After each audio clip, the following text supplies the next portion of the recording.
2, start recording.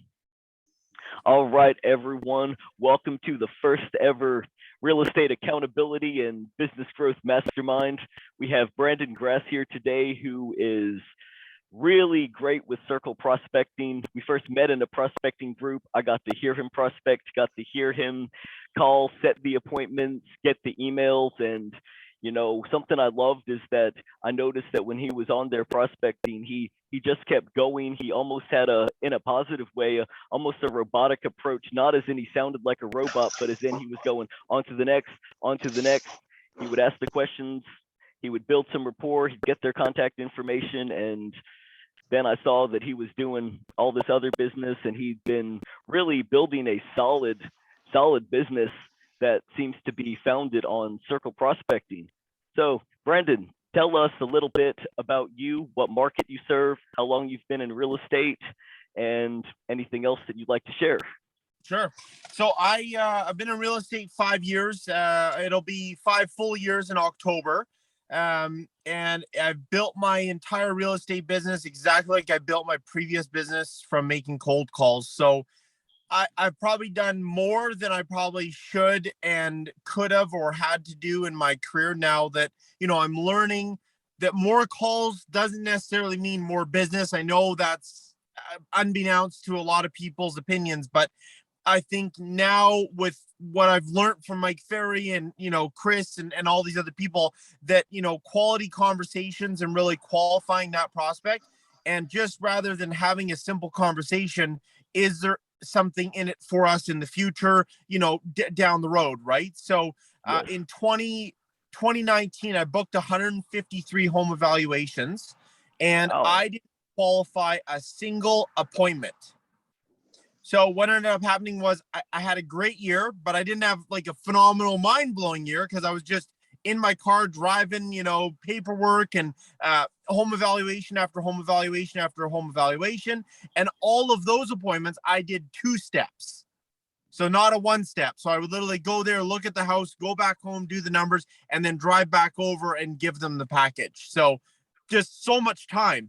And then fast forward, you know, with COVID and everything, I was just so burnt out with calling for, you know, 7-8 hours, you know, most 4 or 5 days a week, that I was just over it. And then I started with YouTube and got my YouTube channel up and running and started getting leads. And then I got really lazy and didn't prospect at all last year. Like, I think I made over, you know, probably 1,500 calls or less last year. And my business did grow, but this year came and the market's shifting now, going, okay, I got to get back on the phones. I got to get back to knowing what I do. But I learned and grew so much through those 2 years that now I'm having, like, you know, I've got all these things that are all Mike Ferry scripts and, you know, verbiages, and most of the stuff is what's taught through Mike Ferry. And, you know, I'm having conversations with people that I thought they were going to move, and then finding out they're absolutely not, they have no clue. Like they're not moving at all in the next 10 years. And I've been following up with them for 4 and 5 years, right? So it's just more eye-opening, like good stuff. That is awesome, man, that you've been able to keep following up with these people from 4 or 5 years ago. I saw you recently got back on the phones and you're already beginning to have massive successes again. Saw you took 4 listings the other day. So when you got back on the phones, were you on a massive follow-up binge, or were you making new contacts, or what did that look like at that point? Yeah, it was a massive follow-up binge. See, and what happened was when I qualified, like when I did all my home evaluations in 2019, I remember I had 1,500 people to follow up with going into 2020. And like, that's just so many people. And then I would make all these calls, and then you're trying to beat the dead horse and you're not getting them on the phone. So you keep calling them. And, you know, I don't know how many listings I got, but not enough to where I followed up, right? Where now, I like February 26, 2023, I have 3 people that I'm following up with. So whereby now I would usually have, I don't know, 400, 500, but all of these people I've qualified, you know, where are they going? If they don't know where they're going, Alex, there's no way, right? I mean, you know what? Oh, we're going to a senior home. Well, are you aware that there's a 2-year waiting list for that home? Like, there's a lot of things that they don't know, right? So they're just trying to pass the buck and they want a conversation of a nice person in 2 years, but that's not the best use of my time. So it's really slowing down and qualifying those people so I know who to follow up with. So what does your qualifying process look like? So I go through exactly. So for the listing presentation, it is exactly what Mike lays out. You know, are you prepared to sign? If you like what I hear, all of those steps I go through. And, you know, again, it's basing that conversation of like, you know what, Alex, I think we should wait. You know what, let's just wait a couple months. It sounds like you got a couple things to take care of and, you know, you got family or whatever. Let's just wait. So I'm putting on the brakes a lot more than just getting in my car and going to meet you, right? Because I know when I meet you, I got work to do. I got to do a home evaluation. I got to stop calling. I got to stop that income producing activity for going and meeting with you. And I want to meet with the sellers that are going to sign the paperwork. So since I had that mind shift, I mean, my business is just, everything is so much better, buyers and sellers, because, you know, my wife said to me the other week, wow, you're like getting so lucky with all these buyers. And I'm like, yeah, I am, but it's because I know that they're I know they're ready to go. I know what they're looking for. They're pre-approved. And because I've taken the time and qualified them. And like Mike talks about, it's so easy to go on a listing appointment. When you've qualified, you're excited. I mean, you're excited. If you come from an area of you have no idea what's happening on this appointment, you're not very excited. I mean, you're more disappointed after the fact because you don't know where you stand and you don't know where you're at. Yes.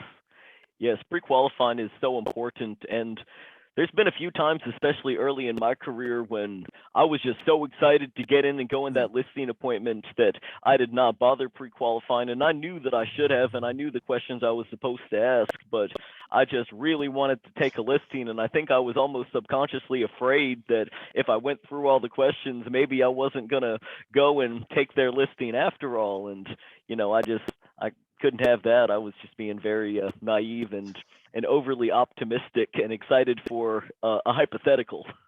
That is so true. I mean, that's what Mike says. You know what? We don't ask those questions as prospectors because we don't want to get back on the phone and prospect, right? Where Right. I think for myself, it's very easy for me to be downstairs, you know, relaxing, making calls, having fun. Like prospecting for me is not a grind. It's a fun process, right? And so when I'm doing follow-up now and I'm getting rid of people that, you know, have no motivation or they're not thinking of doing anything, and I thought they were, it's a good thing because then I can focus on those people that I need to follow up with, right? Like I was just listening to Tony talk about effective lead follow-up on the podcast. And I probably listened to that, I don't know, 100 times this year.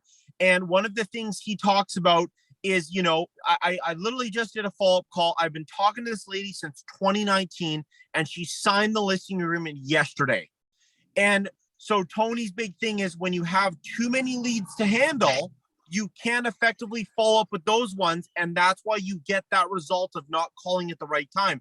If she was front and center, you know, a lead card on my desk, like Mike talks about, like I use the 3x5, you know, dollar store lead cards. I use that. If she was on that card and I had done my job, I would have had a better opportunity to convert her into a sell, right? Or at least have the appointment. Yes, definitely. And so right now, as you said, you're following up with about 3 people or so. And you said you started cold calling when you began your real estate business, and you mentioned having another business before that. Tell me a little bit more about what your previous background was and how you've been able to translate that into your real estate career.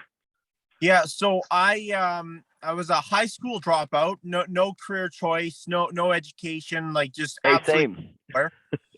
And so I moved out when I was 19.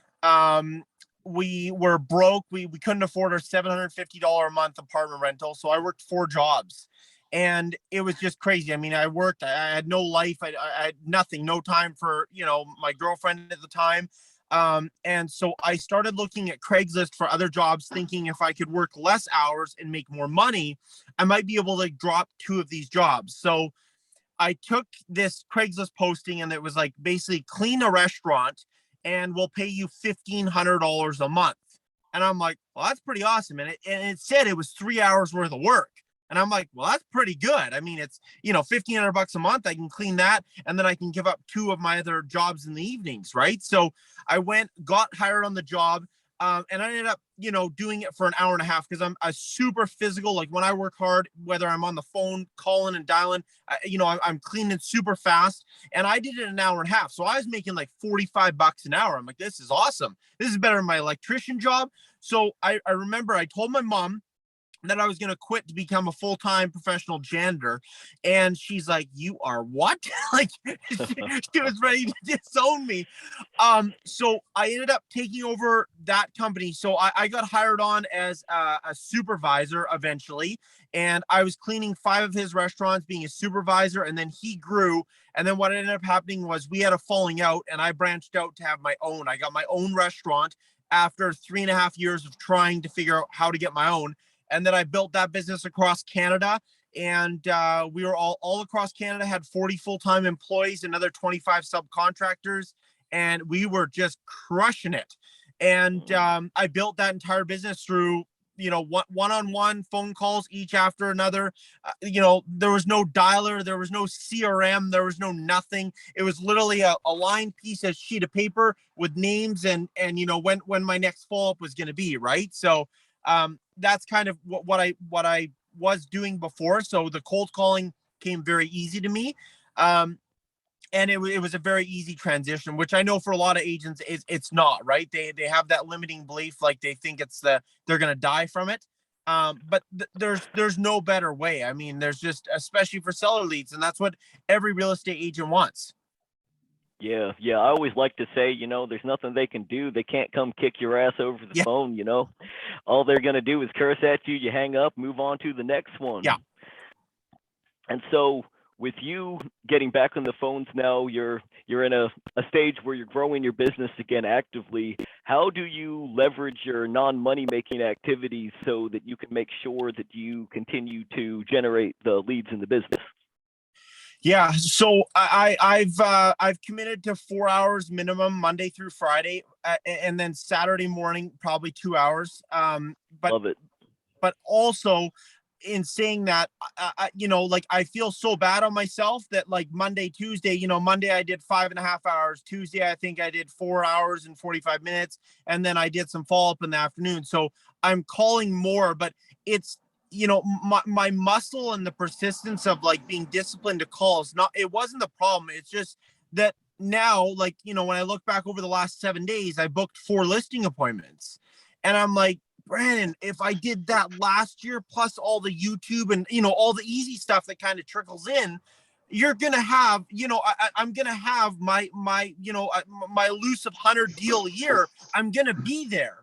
And it's just like, man, this is so easy now that I'm seeing that other side. So I'm wanting to do more than the 4 hours, if that makes sense. But at a bare minimum, that's my minimum standard going forward. And, the whole 1 listing appointment a day, like it sounds like this unattainable goal, but it's really not. I mean, if you're prospecting, you're having quality conversations, it is not that difficult to get a solid booked listing appointment per day. It's just, being consistent, of course.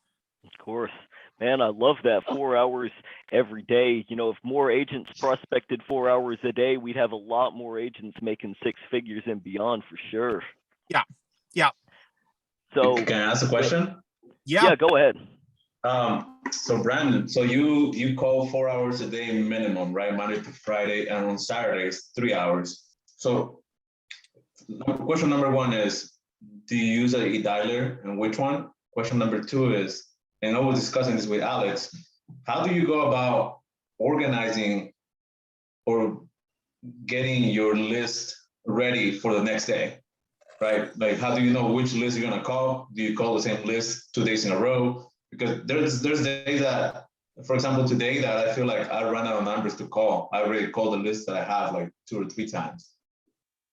Yeah, so I think, whether you're establishing a call list, or you're, working on a drip campaign, or you're working on a, whatever it is you're working on, I've really systematized my business to be as simple as possible. So I use a Mojo 3-line dialer for all of my mass calling. And then I use Follow Up Boss, my CRM, for one-on-one Follow Up Boss calls.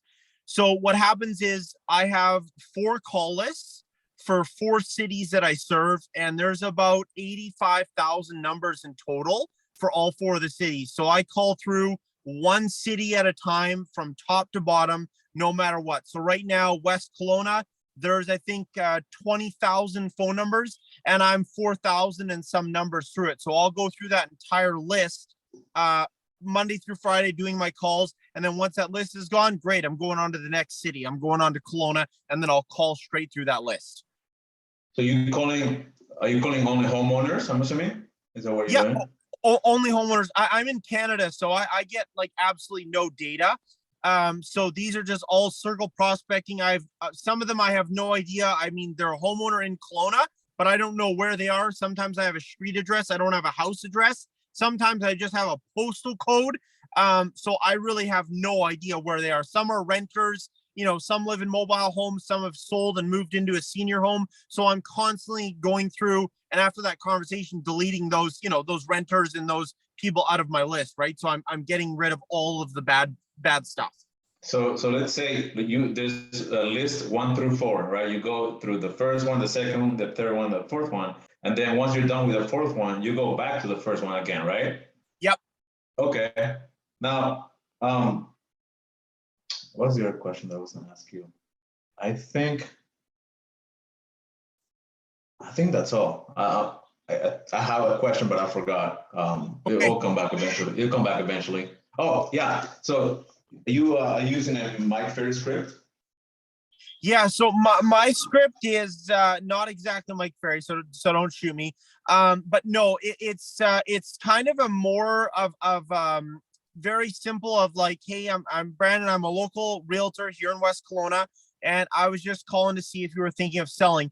And then it's usually a yes or no, which I know is not the best, but the people that are interested, then I'm having conversations. Then I'm okay. When do you plan on moving next? How long have you lived in the neighborhood? When do you see yourself potentially making a move in the future? And then I'll ask the opportunity to keep in touch when the time comes. And then if they say yes, then I'll ask them for their email, and then I will add them to my weekly email, and they'll get my weekly email forever until they unsubscribe. So what happens to the people? Oh, go ahead, Alex. I was gonna ask, what do you put in your weekly email to them? Yeah, I'll share a link to the group. So it's super easy. I just have new listings for the 4 cities. So like it's an IDX link to my website for them to look at the newest listings. And then I do market stats, average days on market, average sale price, number of sales, number of new listings, and then current months of inventory. And then I break that down for the 4 cities, and then I break that down for the 4 property types. So all property, single family, townhouses, and condos. And then a little bit about me and the family. Like, on Sunday, my wife and I took our daughter to a Cinderella ball. So there was a couple photos of that, and just a couple, quick sentences on what we did and how much Olivia loved meeting the princesses. And, it's just light and airy, real easy. And then of course, contact information. I'll run a seller campaign of, how much would you like your home evaluation, or would you like to book a call with me? So there's lots of calls to action, but most of that stuff doesn't change. It's just Brandon Grass in their inbox every single week consistently. So let me, sorry, I dropped my phone. Great. So when you go through your list and you call people, of course, there's people that maybe going to say, hey, don't call me anymore, I'm not interested, or I don't want to do anything. Do you add those people to the trash, dead lead, or you just keep calling them over and over? No, I've had people that are absolute rude, like just dickhead. And then I call them back 2 years and they were having the best day of their life. And they're like, literally my notes are like, rude SOB, and here I am 2 years later having a friendly conversation, and she's giving me her email because she's thinking about selling. So you can catch people on good days, you can catch them on bad days. I mean, if they say don't effing call me or whatever, yeah, absolutely, I'm gonna trash that lead, because my time, I'm not getting yelled at by some person that's getting that upset of a phone call. That makes sense. And yeah. So you say you call 4 different cities, right? So what are you doing? You're farming, right? Yes. Okay. So you farm in 4 different cities. Basically, 86,000 numbers is my farm. 86,000 numbers. More people, a lot of people will say that, oh, that's too many numbers, right? Because I've been told like, oh, you can farm no more than 400, which, I mean, I can call those numbers like in 2 hours, But so how do you, this is a very important question. A lot of times I buy data, right? For Vulcan 7, Mojo, where do you get yours from? So it's called telephone lists with an s.biz. And I purchased the entire 4-city directory for like $400 US. And it's a one-time payment. There's no ongoing monthly payments or anything. You load the numbers in your call list, and that's it. Rock and roll. Telephone list, is that a name? Yeah, with an s.biz.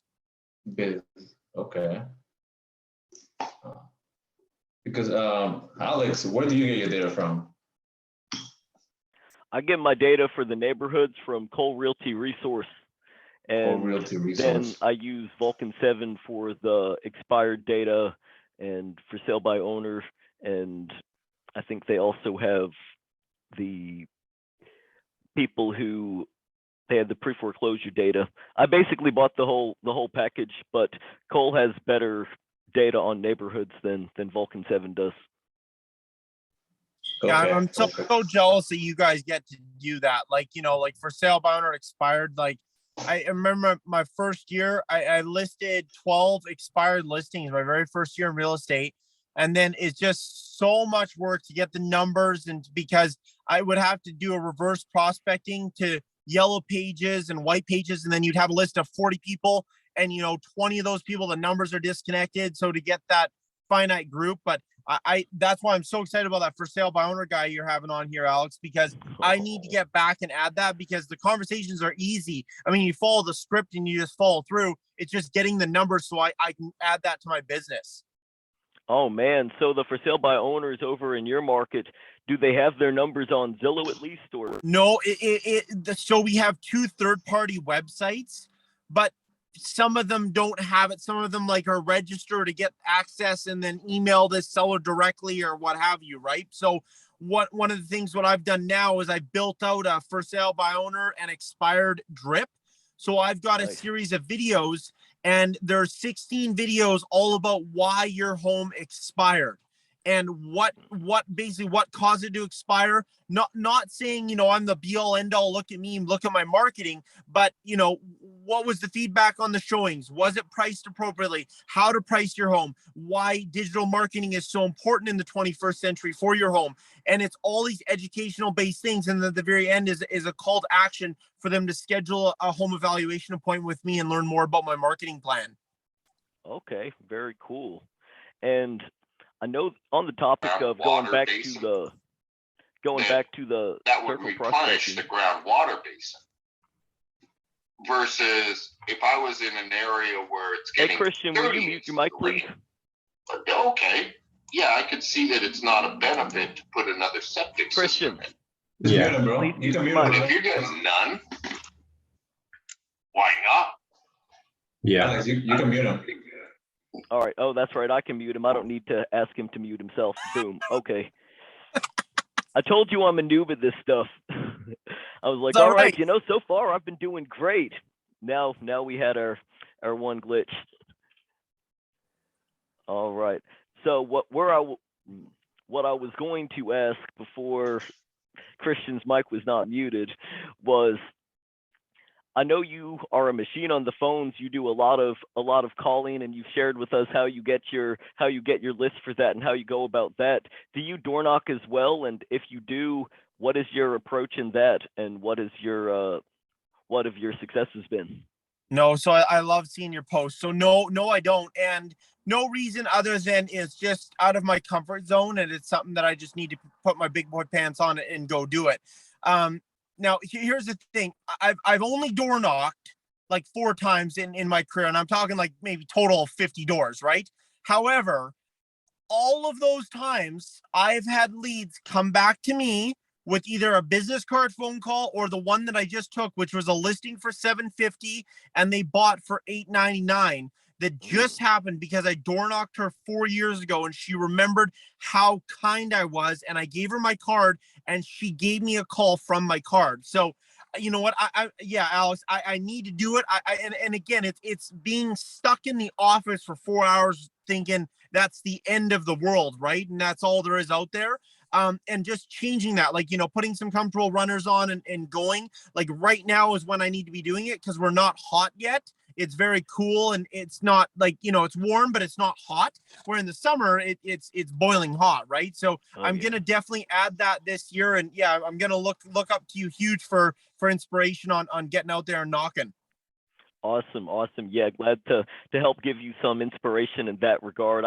I really like door knocking. When, as far as what I've noticed in my market anyway, and this changes from person to person, but I've found that some of my most successful circle prospecting has come from door knocking, and some of the best, easiest sellers have come from that, and some of the best conversations and the best leads. And I find that people at the door tend to be a little bit friendlier, at least here, than they are over the phone, because over the phone sometimes they're on defensive, you know, like they're already getting, at least in my market, they're getting tons of calls from realtors who often aren't even realtors. They're getting investors, they're getting people who, wholesalers, people who have people in the Philippines calling them, you know, people who don't actually know anything about the local market.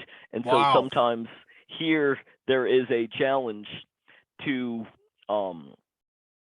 get through to them and make sure they know that you are an authority in the matter. You're local, you're here to help them. You're not another of these telemarketing spam calls that feel like little cockroaches crawling in. Yeah. So you said that you called basically just the whole city, and that's really interesting because it sounds like you're not really able to know exactly what neighborhood they're in unless you're looking them up when you're on the phone with them. How do you, is that a challenge that you come across, and how do you get around that, you know, making sure that they know that you are local when you're calling their whole city? Yeah, so that's why I've added that to my script, that I'm a local realtor. So I say, hi, this is Brandon Grass. I'm a local West Kelowna realtor. So they know what realtor is, they know what the city is, and they go, okay, he's a realtor, right? I don't mislead people. I don't say my brokerage. You know, if they ask, of course, and if there is enough interest, they will ask. But the vast majority of people that are just going to say no, you know, thanks for your time, and hang up on me anyway, it doesn't matter, right? So I'm just moving on to the next call because I know the quality conversation is just around the corner. Nice. Definitely. We always say, you know, the more no's you get, the closer you are to getting the yes. So, you know, it's on to the next. That person does not have a need. Why would I be interested if someone doesn't have a need in the first place? You said you downloaded a list of 86,000 numbers. There's 85,999 more to go. So, and that's so true, Alex. Like, you know what, like, there's so much low-hanging fruit where I'm going to get lucky if I just call through that list. And like, if I were to never follow up and I just call, you know, through that list once a year, I'd list 25 homes without doing anything, just being lucky and being, oh, this guy just called me and we're thinking of selling, come on over. And yeah, let's list our property. So that's what happened my first year. But now, see, what the weekly email adds so much credibility. So now when I'm doing follow-up, even the people that were like, yeah, we're never selling, but they gave me the permission, now that I've been getting my weekly email for 2.5 years, now that when I get them on the phone, there's just that level of credibility and that, like, okay, I'm not a stranger, and it's so much easier of a conversation, right? Like, just so much easier. Brandon, a question about the weekly newsletter. Do you send people, of course, emails every week? Is there any other step that you take to follow up with them? Do you call them like every few months? No. So because I have so many people, so what I do is when you and I are on a conversation and you say, yeah, you know what, Brandon, sure, you can keep in touch with me. Great. Appreciate it. So I say, I'm going to send you a welcome email about a little about me. So on the link, there's my YouTube channel with 130 videos for them to check out. There's an about page on my website about me, and then a page about reviews and testimonials. So they click on any of those links, and then that's an initial introduction. Then they get put on my weekly email, and they get a tag added for the weekly email. So I'll call that weekly email list once a year and just say, hey, it's Brandon. You know, most of them know me, but if they don't, I always like to update them if they change their email or they go, you know, I'm not getting your emails on Monday. Well, okay, let's confirm your email address for me. And then I re-add those people to make sure my database is always growing. I've got about 1,840 people a week. I'm getting 650 clicks to my website every Monday. So it's hugely powerful. Wow, and these are all people who came from opening up your newsletter. Well, one cold call at a time. Nice. Yeah. Man, that's amazing. You said 1860 and then 600, and how many are opening it every week? Yeah, 650 people are visiting my website every week. So in the last 2 years of closings, I've tracked, I'm over 500,000 GCI from my weekly email. So people that I've never talked to, some I have, absolutely, but some I've not talked to since 2019, and I've been emailing them for 2.5 years. They pick up the phone saying, Brandon, we're ready to list our house. When can you come meet us? Like, it's the easiest conversation ever. I just wish it happened more, but it's just awesome when it does happen. Man, that's amazing. So when you do your newsletter, what site or program do you use to add everything, and what do you use?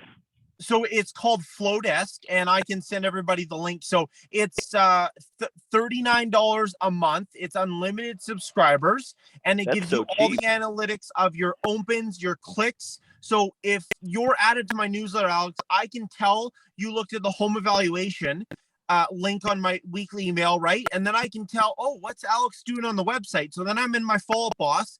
Oh, Alex checked out my reviews. He checked out my selling page with Brandon. He looked at 3 of my blog posts all about selling your home. Well, guess what? I'm going to be calling Alex this afternoon and saying, hey, Alex, are you thinking of selling your home? And obviously he is. Well, he's not just looking for the sake of looking, right? So that is where you have that old school phone approach, but then you leverage the new technology of like, okay, I can really see what Alex is doing, and I'm going to use that to my benefit of just saying, hey, Alex, you know, are you, you know, have you been watching the market? Are you curious to know what your home's worth? Chances are Alex is curious, right? So then I've got an easy conversation point without having to go out and, you know, call a few hundred people to get, you know, a listing appointment, right? Nice. Man, that is amazing. You've been able to really monetize and make the most of every connection through capturing their information and having these alerts and newsletters automated. Yes, Christian has a question. Go ahead. Hey, Brandon. Thanks for all the info. Hey, so my question is, with people that have that Gmail email, do you have any strategy to get around that promotions and social tabs that filter out of the main inbox? Yeah, it's called SendGrid. SendGrid, okay. SendGrid, and it's a third-party company, and they provide you with a designated, dedicated IP address, and they deliver 99.9% to your Gmail inbox recipients, not promotions, and not obviously not spam, but not the other one either. So I was having a huge problem with that. And now everything, so even my one-off drips that come through my follow-up boss all go through SendGrid, even if it's a one-off email, because it just increases that deliverability, and it's just so important, because an email sent and not delivered is, you know, may as well not be sent, right? So right. I think you get hung up on, well, I sent 4,000 emails. Well, if 20 people saw them, no, you didn't. You only sent 20 emails, right? I mean, 4,000 people didn't see them. So yeah, it's just the SendGrid is awesome. Cool. Thank you. Yep. Awesome. Yes. And after we're done here, if you wouldn't mind, if you could type the links of the tools that you use, so that if we want to implement them, we would be able to as well. That would be greatly appreciated. Yeah, for sure. And Flowdesk is super easy, guys. Like, it's a drag and drop editor.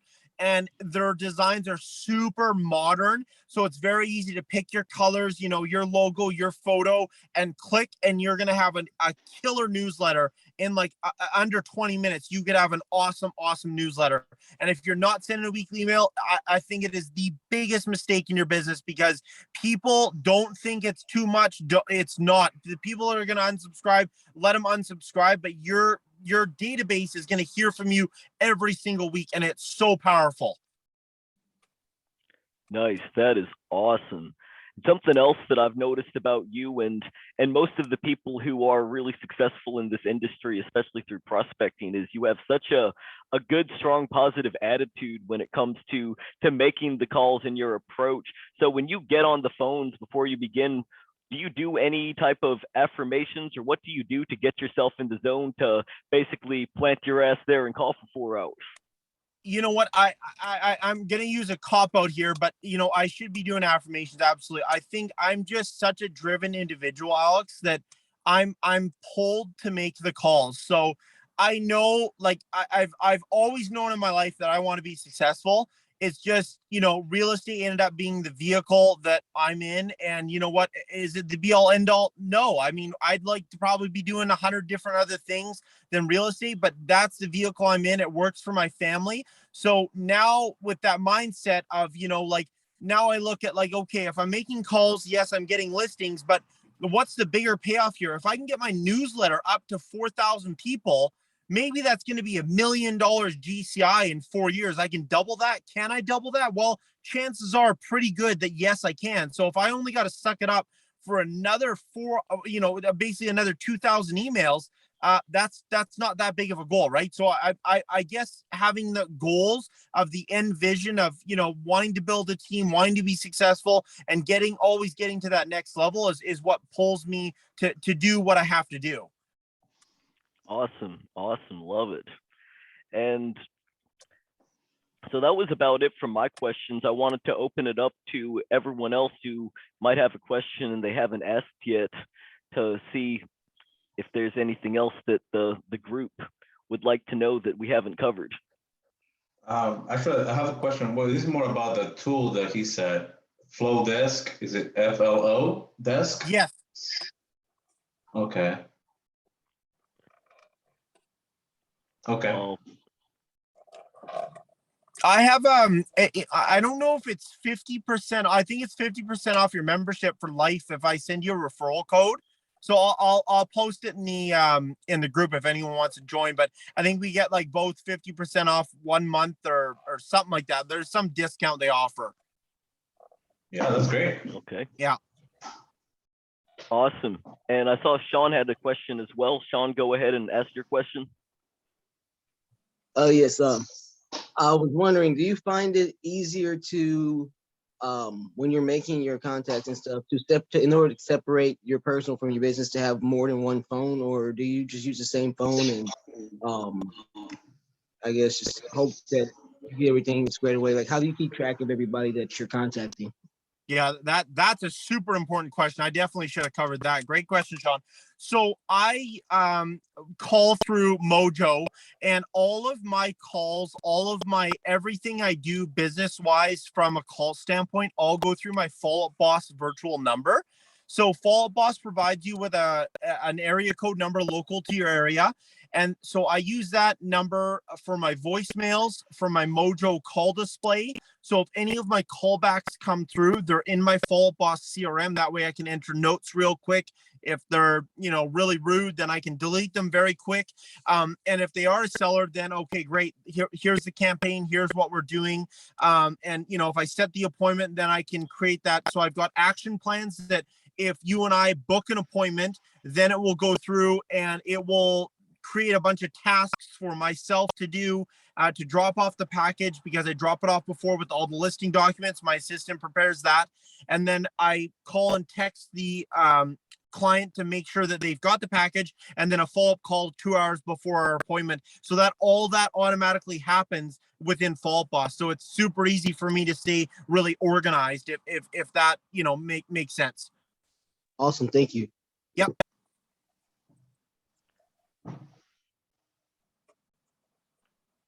I feel like there was another question I had, and I think my train of thought must have derailed, but it just came back. So the question was, so you said you use Follow Up Boss, Flowdesk, SendGrid, and a couple other things. Around how much is the overhead per month on running these programs to help automate your business? So cheap. So Follow Up Boss is $100 a month, including the single line dialer. So like it's invaluable. And then Mojo, the 3-line dialer is $150. And then my newsletter is $39. And awesome. I've got a website. I mean, I've got a website that I spend $450 a month US on it. It doesn't do anything. I don't even want the website, but I have the website because everybody has a website, and I just don't not have a website, but I don't need the website. I mean, if I was sticking on the phone and not being lazy, I think that would be it. That would be the majority of my costs. Wow, very cool. So overall, it sounds like your overhead when it comes to this automation stuff is somewhere around the ballpark of 300, 400 a month, apart from the website. Yep. Very nice. I have a question. What do you guys think, or have any of you guys sent text? Because there's different tools now that you can farm people through text messages, right? Have you guys tried that, or what do you think about it? I think it's awesome. In Canada, I would be sued, so I'm not partaking in any mass texting. But I do a lot of texting. I think last year I did about 70,000 text messages out of Follow Up Boss. And yeah, the engagement is amazing. I mean, Follow Up Boss guys, from if you're a nerd like me and you love numbers and you love stats, they'll tell you the open rates, the reply rates, the response rates. So any text messages that hasn't created a 30% more response rate, I get rid of it. And so I'm always testing in that. So I like my majority of my text messages and emails are all 70-80% response rates. So then when I'm doing a drip, it's very easy to use that data. And if I have a great subject line, to change the topic, but use that same subject line because I know that that's got a good open rate or a good engagement rate. And then I'm basing what I'm doing off of that data that I've collected. Brandon, I'm not sure if you can do this, but I think a few of us here have Follow Up Boss, including myself. Is there any way that you can share with us, like your campaigns or what your action plans look like, so we can get an idea? Yeah, well, Alex and I will organize, another week and another one of these, and then I'll just do a screen share and go through what I've got and drips and everything. It was pretty surreal. I had a huge team leader. He runs 18 agents in Ohio, and he reached out to me to see what I was doing on Follow Up Boss, and he's going through and he's like, dude, you need to have like at least 5 agents on your team. These are like so much better than what we're using. These drips are awesome. And he has 18 agents on his team that they're like killing it. And so he was telling me my drips and everything were awesome. So it was pretty cool.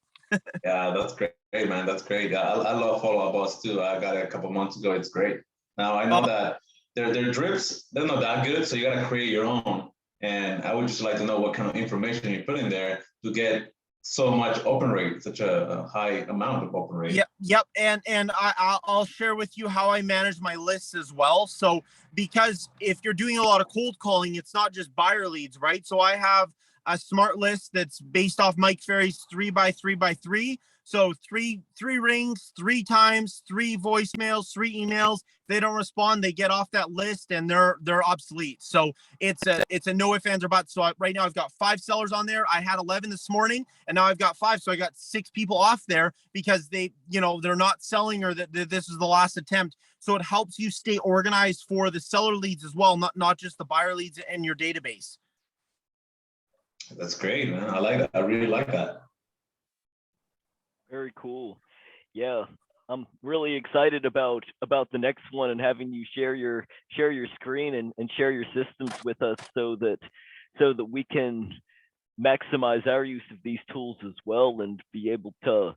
What I love is that it seems like you've had this really strong component of both being on the phones, but then also you've really done a great job of managing that data and having those people in your drip campaigns, having you at their top of mind awareness, regardless of their interest level. And that, I think, is something that a lot of real estate agents, including agents who prospect, including myself, for that matter, I can be really great at getting them on the phone, be really great at setting the appointments, but then I'm not the best when it comes to the storage of them and the nurturing of leads who are not immediate. And I think that that's something a lot of agents who actively prospect struggle with. So that'll be really cool to see what your strategies and systems happen to be. Yeah, and you know what else? It's as simple as something of like, so for me, because my data sucks and the list, like sometimes I have, G Speckman and I don't even have the first name. So if I'm going through before I drop that voicemail and it says, "Hi, you've reached Gladys and Norm," I'm in Mojo typing in Gladys and Norm before I'm hitting that drop voicemail button. So next time I'm leaving a voicemail or I have a conversation, "Hey Gladys, how you doing?" And they're like, "What?" Like they don't know how I know their name, right? So it's those little things that if you really manage the data and get rid of the rude people and get rid of the tire kickers and everything, you're going to go from a huge database down to a finite number of people that are going to qualify, and you're feeling good about, hey, like next month I'm going to have 4 closings, 3 sellers, 1 buyer. Here's where they are, and here's exactly where they are, and know for certain that that's going to happen. That is very reassuring as a realtor, especially in we're in a market change like we're in. Very nice.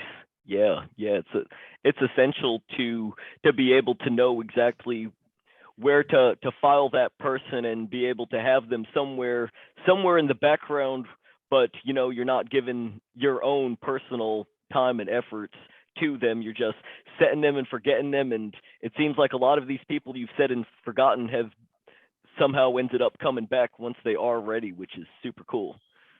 Yeah, and a secret ingredient that is the website and the follow-up boss. So what I do is I have a smart list where if you're on my weekly email and I haven't talked to you more than like 6 months plus, and you're active on the website within the last 30 days, your name will automatically get added to that list. And that's an opportunity for me to clear out that list and to talk to you, because why is Alex all of a sudden coming back here now after 6 months of no communication, not being on the website? Why is Alex back, right? And it's not just, maybe it's to show a property to somebody or whatever, but I'm also going to look at what pages they're looking at. Are they researching an agent? Are they looking at my reviews? Are they on my blog, reading about my blog? Like, I think the biggest thing for agents, they don't want to do a blog. Well, the blog is to help the consumer make the decision and make the choice that you are the right agent. So the more value I have in my blog, like some of my blogs, guys, are like 3,000, 4,000 words long. I've got every school district. I've got, my buyers. I'm over 200,000 now in the last 6 months of GCI from YouTube on autopilot. That the leads just hit the email constantly from my relocation guide, my videos. I'm averaging about 5,000 views a month right now organically from YouTube. So it's just been a huge driving force for my business. And that's why I ignored prospecting, which I never should have, never do that. And now I'm paying the price. But yeah, with this added to the YouTube, I think it's just a winning success. Very nice. And also in the chat, do you mind putting in where we can find you on YouTube, and sure, as well as if you're on Instagram, how do we put in how we can find you on all the social medias, anyone who's not connected with you already? Sure. I'll share that all in the Facebook group for you. Excellent. Yes, that would be awesome. Well, all right, I think we're going to wrap it up here. Did anybody have any final questions, or Brendan, did you have any final words or insights you'd like to leave with us before we let you go?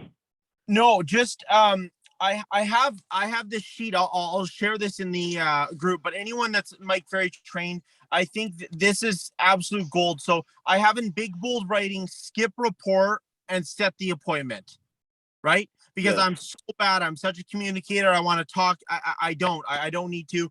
And on a scale of 1 to 10, how motivated they are, that is absolute gold. So on a scale of 1 to 10, 1 being you just don't care if you move at all, and 10 being you have to be moved by Friday, how would you rate your motivation to sell this home and move? And guys, don't be afraid to ask, because you will. I followed up with leads for 4 years, and they've like been answered. We're a 1, and I'm like, you got to be kidding me. And here I am telling myself they're a 10, right? They're moving next month. They're listing their home. I'm the guy. I'm going to be there, and just so much nonsense because I didn't ask that question. Hi, do you still have to sell your home? When can we meet this week to get the job done? Like, like take time out of the equation. And yes, make those aggressive questions in a friendly demeanor. But if they're going to say no and stall you, chances are they're not very motivated to get the job, done of selling their home. Jim, I've been contacting you now for the last 4 or 5 days, and for 4 or 5 days, you've been saying we can get together soon. May I ask when? So really, really simple. Could you tell me when the earliest is that you see yourself potentially moving from this home to your next home? I mean, Alex probably knows all these, but these guys, I didn't know. I mean, I haven't been in Mike Ferry coaching yet. I'm going to sign up. I've got to. I know I have to.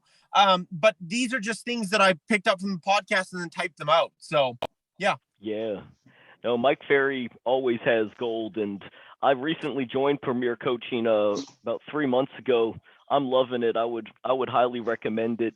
Just, my first call with my coach, I learned all these new things that I had not known, and I went, how have I gone through, being in real estate almost 4 years? How have I missed so many things? And then also just the people that you meet at the events, if you're able to attend any of them, is just amazing. They're people who think on such a different level than most people that you'll meet. Yeah, totally. So you get 4 calls a month? Yes, that's correct.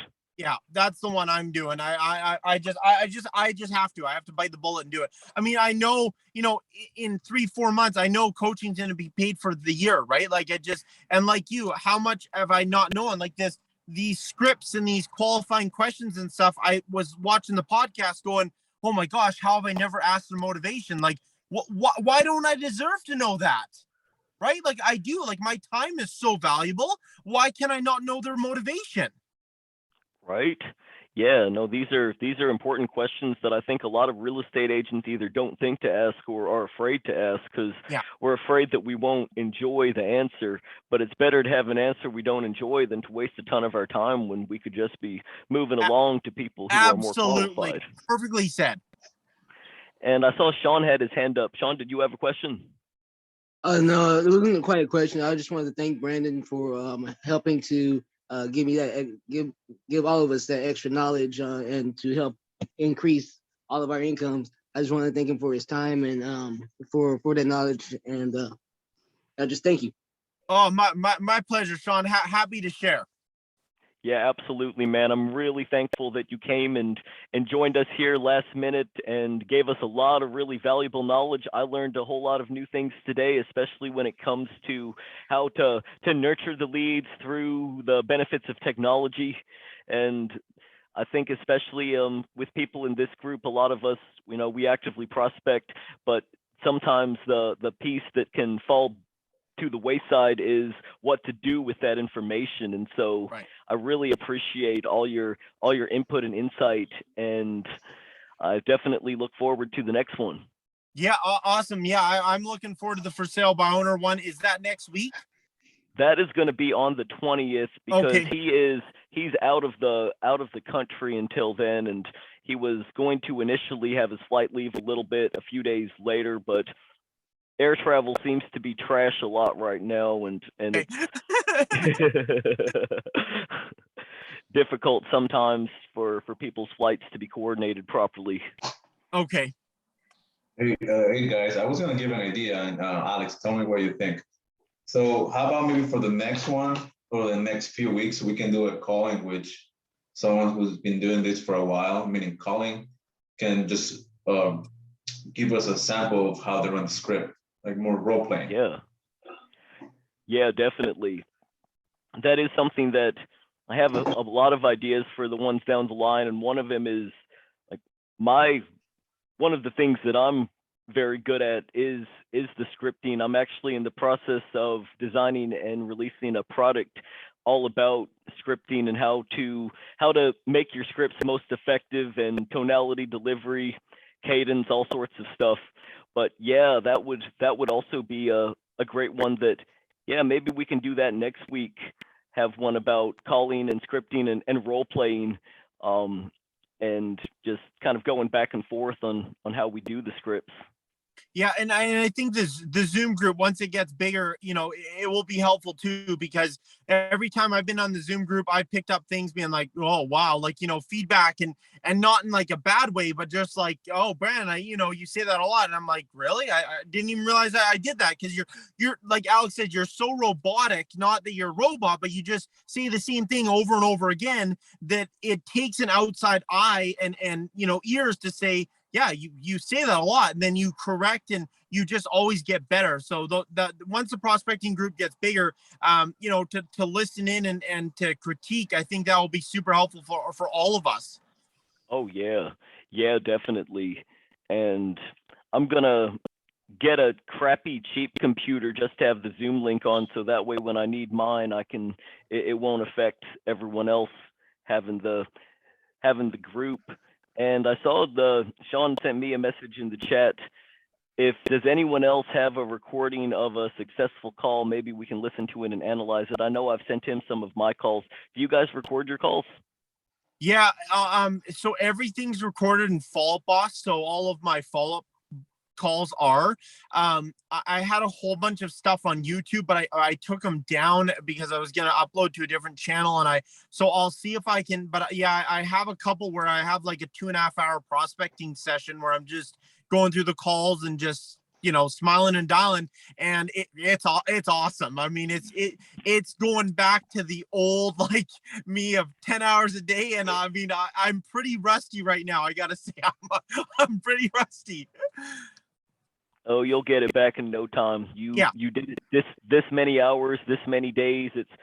I had a little lull in my own business, a little bit of an ebb where I wasn't on the phones as much as I should have been. And then when I got back on the phones for a little bit, I was starting to feel rusty too. But now that I'm back on the phones all the time, I'm going, oh, okay, well, actually, this is better than it was before, because I'm a lot more skilled than I was when I first started. When I was dialing, I too was on the phone often 8, 9, 10 hours a day when I first began my career, trying to stuff my pipeline, make stuff happen as quickly as possible. And now I'm going, man, I would like to be able to have the time to do that, but also, it's kind of difficult given that many hours when I'm juggling everything I'm juggling. But that's also why I'm building my team. I'm training my prospector, and basically going to have a few other legs to the table. Yeah, that's awesome. That's my goal too. I mean, 5 agents this year, that would be just an absolute dream. I mean, when I had my consult with this big team leader down in Ohio, he said that based on my lead flow and like my volume and my database and everything, that I could have 5 agents like right now. And I'm like, really? Like, I don't know. So, but I'm focused in. I want to hit 50 million as a solo agent this year, and once I get there, then I'm the top 1%, right? I mean, you're a serious agent, and then I have that to be like, hey, if you come on board, here's what the tools and here's what I have available. And not just buyer leads, but here's how we get seller leads. Are you open to doing this? And it's all about finding the right person that wants to put in the time to learn. Yeah, finding those hungry people who are motivated and who want to be successful and who are eager to utilize all the tools you already have set up for them so that they can be successful. So you said 50 million is your goal. What was your production last year, and are you planning to do 50 million this year, or what is your last year, this year, and I know future 50 million, but where are you at in that now? 37 million total. So I had a killer year, but again, I did no prospecting. So a lot of that was my weekly email and then YouTube. Like YouTube was just ding, ding, ding. Like my average sale price in 2018 was like 400,000. Last year was 980,000. This year it's 1.2 million. So, Dang, you've tripled it over these last. It's like well, every year so you've has the doubled market. it. I mean, the market's, you know, Yeah. 37% up, right? So the market has that bearing. But again, listening to Tony on the Mike Ferry podcast, you know, I got hung up on 37 million, but I only did, you know, I think it was 37 million. It was 40 some deals. So it wasn't as good as I thought, right? And then this year I'm like, well, my volume's down, but my price is up. So it's like, okay, stop paying attention to that. Get my that 100 transaction number. That's really what I want to be, and chase that beast down. Oh yeah, 100 transactions at $1 million plus price point. That's looking at a pretty fat GCI Oh, for you. I don't think I could do that as a solo. I mean, I mean, I don't know. With your team, probably. I mean, by yourself, that might be like what I think from what I've observed is that, you know, there are solo agents who are doing 100, 200 plus deals a year.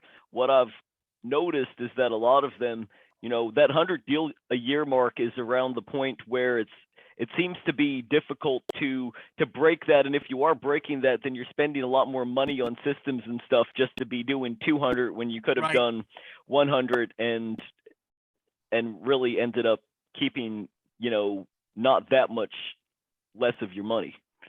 Yeah, well, Alex, the biggest takeaway was, if I do the same business as I did last year and I hire one agent on who or two agents, right, that sell, you know, 4, 5, 6 homes, all of a sudden that puts me on my 50 million and I've done nothing differently, right? And it's like, wow, I never thought of it that way because I've never had somebody explain it that way, but it made perfect sense, right? Like, not everybody on the team is going to do 30 plus transactions. I mean, my goal, of course, is to build them and help them grow, but you know, helping me to get that 100 deal by scale is going to be a lot easier than me just beating myself to death trying to do it all on my own.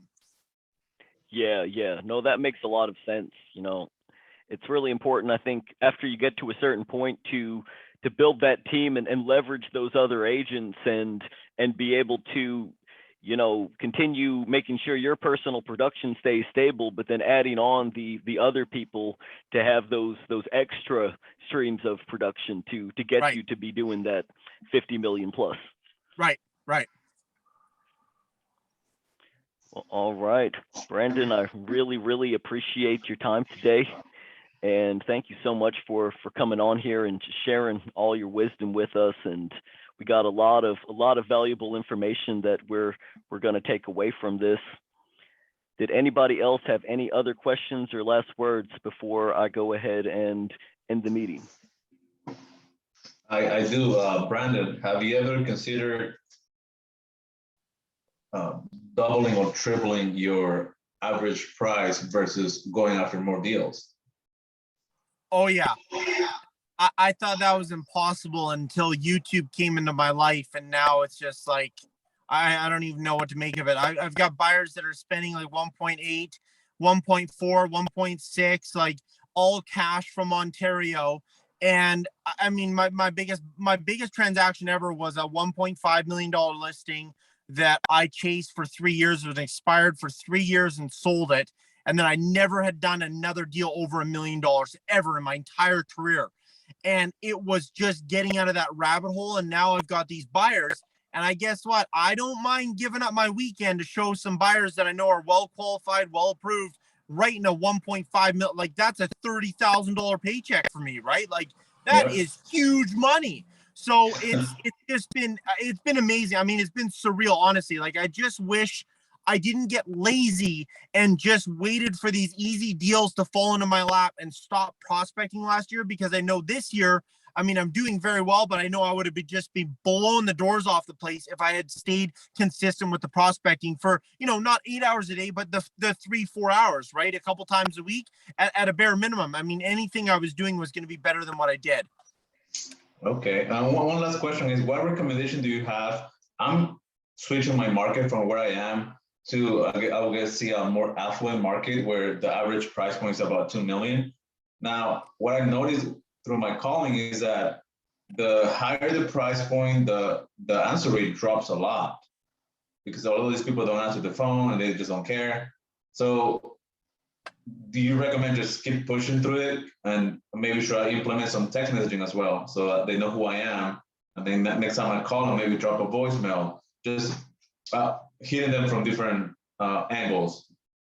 Yeah, I think what I found is the biggest thing for me to get known is the power of video and what your reputation is online. So when I'm calling, and this is a prime example. So the last 2 weeks I've called now, my search volume has gone from 1,400 a month to over 3,000.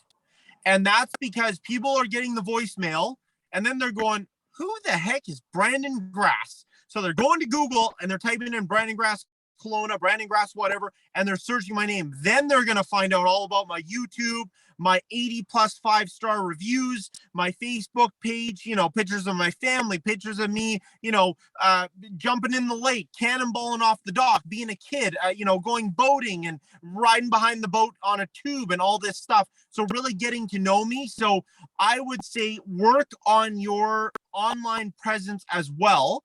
And then I would have a video specifically to those home sellers in that higher end market saying, hey, I'm a newer agent, just moved to this market. Here's what I found out learning about your market that I'd love to share with you. The average sale price in this neighborhood is X amount of dollars. This time last year, it was only, 1.6, and now it's 2.2. If you're curious to know how much your home has appreciated in the last, 16 months, give me a call, send me an email, and I'd be happy to schedule a home evaluation appointment with you. I like that. And Yeah, I'm nice. assuming, do you upload that to YouTube, or how do you go about? Yeah. I've got 133 videos. 130 are public and 3 are private. So most of all my stuff is public. Gotcha. Okay. And how long did it take you to? How long have you had your YouTube, and how long did it take to build up that following? So I've been at YouTube for basically a year. I mean, I haven't done very much this year. So 1 year, and I did 150,000 GCI last year from YouTube. I had no systems. I had a lot of leads that, reached out to me saying, hey, Brandon, we are here to buy a home. And I was just so scatterbrained all over the place that I didn't even follow up with those easy leads and, shoot myself. Never happen again. So now what I've done is I've got a lot of early stage buyers that are like 1 to 2 years away. So I'm funneling them in a way of like, hey, you know what? It's probably not best to have a conversation now. Here's some resources. Here's a buyer's guide. Here's a relocation guide. Here's all about the neighborhoods. Here's, all this information. And let's schedule a call in 6 months and see where you're at. Because a lot of people think they're planning on moving and then their plans change or whatever, right? So I'm just wasting so much time. So I tried to scale that back so I can focus on, getting to the sellers that want to sell and doing my circle prospecting. Very nice. And Calendly is huge. If you guys aren't using Calendly, I would check it out. I'm on the premium plan. So I've got about 16 different meeting links so they can book a link with me. You can predetermine questions. So like one's a home search, one's a schedule a relocation consultation with a local expert. So it asks them about their plans. One is about a home search, how many bedrooms, how many bathrooms, square footage, types of areas and all that. So they fill out all that information, and then I have a 15-minute Zoom meeting with them that has all of that information. I'm just, face to name and just a quick conversation, and then I go and put them on a search, and then the drips and all of that stuff starts running. Nice. Yeah, you've got a whole system down for sure. I'm trying.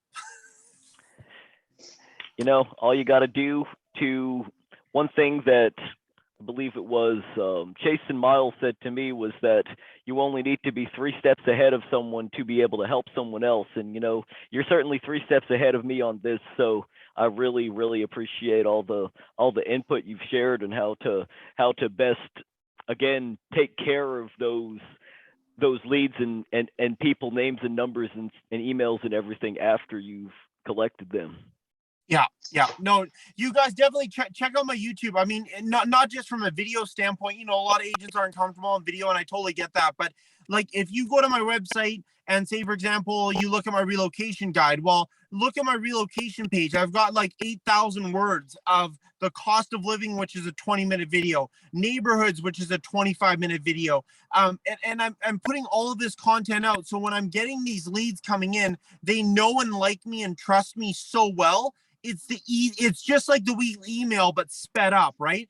And sellers, the same thing. So I've got 12 videos for frequently asked questions by Kelowna home sellers. And yes, there's a home evaluation and, you know, the general, but, you know, can I cancel my listing agreement? I explained how I can give them an unconditional release at any time.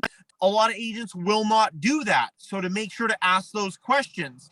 And I had a seller go through my 12 videos. They contacted me. I went over and listed their home, and I had never spoken to them in my life. And it was the easiest listing ever because they had watched the videos and they knew enough about me to feel they trusted me. Yeah, they already felt like they knew you at that point. Yeah. Very nice.